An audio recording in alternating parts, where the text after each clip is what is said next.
കുഴപ്പമില്ല, നല്ല കുഴപ്പമില്ല, നമുക്ക് കണ്ടിരിക്കാൻ പറ്റുന്ന ഒരു ഫിലിമാണ്. നമ്മൾ ഇന്നുവരെ കാണാത്തൊരു രീതിയിലാണ് പുള്ളിക്കാരത്തെ അഭിനയിച്ചേക്കുന്നത്. കുഴപ്പമില്ല, നമ്മൾ സാധാരണ കാണുന്നൊരു ഇതല്ല, കുറച്ച് വ്യത്യസ്തമായ രീതിയിലുള്ളത്. കണ്ടു നോക്കാം, തന്നെ മനസ്സിലാവുള്ളൂ. നമ്മളതല്ല എന്തോ സൂപ്പറായിട്ടുണ്ടായിരുന്നു, എല്ലാ രീതിയിലും അവർ വർക്കൗട്ട് ചെയ്തിട്ടുണ്ട് സാർ.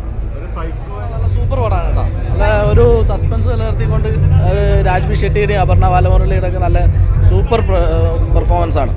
അവസാനം വരെ നല്ല കിടിലൻ. അപർണ ബാലമുരളിയുടെ ഒരു പെർഫോമൻസ് അടിപൊളി, ലാസ്റ്റ് അടിപൊളി ഫൈറ്റാണ്. അതേപോലെ രാജ്ബി ഷെട്ടിയും കൊള്ളാം. ഒരു സസ്പെൻസ്, ഒരു മെസ്സേജാണ് ആ പടം നമ്മൾ പക്ക കാണേണ്ട പടമാണ്. ഫസ്റ്റ് വാച്ചാണ്, ഒരു മെസ്സേജാണ് അതിൽ. Well made movie bro. Actually നന്നായിട്ട് ചെയ്തിട്ടുണ്ടായിരുന്നു. സെക്കൻഡ് ഹാഫൊക്കെ നല്ല ടെമ്പോ മെയിൻറ്റെയിൻ ചെയ്തിട്ടുണ്ടായിരുന്നു, നല്ല സസ്പെൻസും.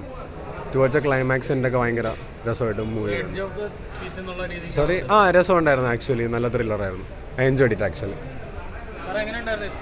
அற்புதம் இது மாதிரி நிஜமாலுமே ஒரு சாதாரண மேட்டர். இந்த மேட்டரை போய் இவ்வளவு தரவாக எடுக்கிறதுங்கிறது நினச்சி கூட பார்க்க முடியாது. அந்த அளவுக்கு எடுத்திருக்காங்க.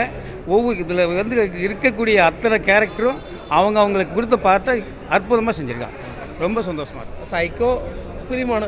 രാജ്ബി ഷെട്ടിയും അപർണ ബാലു സെൻട്രൽ ക്യാരക്ടർ ചെയ്തേക്കുന്നത്. തിയേറ്റർ വാച്ചുള്ള ഐറ്റം തന്നെയാണത്. അത് രാജ്ബി ഷെട്ടി നല്ല രീതിയിൽ പ്ലേസ് ചെയ്തിട്ടുണ്ട്. അതിൻ്റെ മേക്കിംഗ് സ്റ്റൈലൊക്കെ വെറൈറ്റി ഉണ്ട്. മ്യൂസിക് കാണാൻ കൊള്ളാം. ഒരു വൺ ടൈം വാച്ചുകളായിട്ട് തിയേറ്ററിൽ കാണാൻ പറ്റിയ ഉടൻ തന്നെയാണ്. മൊമെൻറ്റ്സ് ഒക്കെ കൊള്ളാം. അതിൻ്റെ മേക്കിങ്, ക്യാമറ, പിന്നെ പടം നല്ല മേക്ക് ചെയ്തിട്ടുണ്ട്. രാജ്ബി ഷെട്ടിയാണ് ഹൈലൈറ്റ്. അപ്പോൾ ഞാൻ കൂടുതൽ പറഞ്ഞ എൻ്റെ ഒരു റിവീലായിപ്പോൾ കാര്യങ്ങൾ. വൺ ടൈം വാച്ചബിൾ ഫിലിമാണ്. രാജ്ബി ഷെട്ടിയുടെ ഒരു വെറൈറ്റി എന്ന് വെച്ചാൽ ടോബിയും ആ ഗരുഡഗമനയൊക്കെ ചെയ്ത പോലെ തന്നെ പുള്ളി ചെയ്തിട്ടുണ്ട്. ഒരു സൈക്കോത്തിക് പടം, ഒരു 4 കഥാപാത്രങ്ങൾ വെച്ചാണ് പടം മുഴുവൻ പോകുന്നത്.